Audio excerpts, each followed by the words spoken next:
আসসালামু আলাইকুম। আমি মোহাম্মদ আব্দুল আলিম আরবিন। আমি একজন ইউনানি চিকিৎসক। সিএফবিডিতে আমার রোল নাম হচ্ছে CFBD1 বা /092528।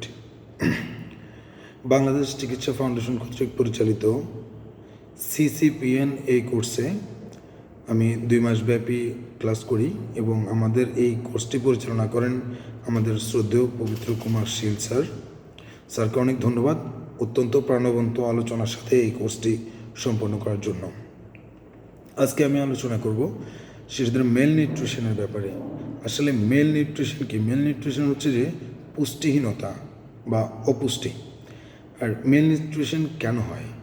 মেল নিউট্রিশন হওয়ার প্রধান কারণ হচ্ছে ভুলভাল খাবার অভ্যাস, অপর্যাপ্ত ঘুম এবং জীবনযাপনের অপরিপক্কতা, অর্থাৎ সঠিক জীবনযাপন না করা, যার ফলে মেল নিউট্রিশন হয়ে থাকে।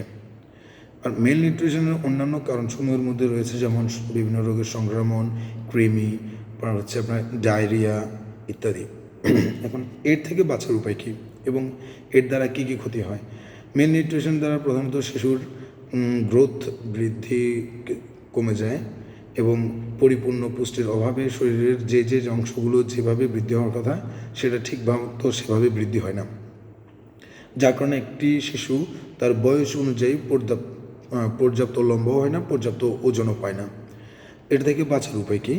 এটা থেকে বাঁচার উপায় হচ্ছে শিশুকে একটি সুষম খাদ্য তালিকা তৈরি করে দেওয়া, যেটাতে মাছ, মাংস, ডিম, ডাল, শাক, সবজি ইত্যাদি সব কিছু সমন্বয় থাকবে।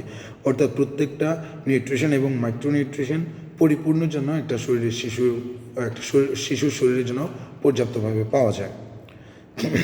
এরপরে জীবনযাপনের মধ্যে হচ্ছে যে আপনার বাচ্চাকে পর্যাপ্ত ঘুমের ব্যবস্থা করে দেওয়া এবং পরিবেশগত যেমন ময়লা আবর্জনা থেকে দূরে রাখা, খাওয়ার আগে হাত ধুয়ে দেওয়ার অভ্যাস করা এবং পরিষ্কার পরিচ্ছন্ন রাখা, বিভিন্ন সংক্রমণের হাত থেকে রক্ষা করা। এইভাবে যদি একটি শিশুকে পরিচর্যা করা যায় তাহলে অবশ্যই আমরা বলতে পারি যে একটি শিশু মেল নিউট্রিশনের হাত থেকে রক্ষা পেতে পারে ইনশাল্লাহ।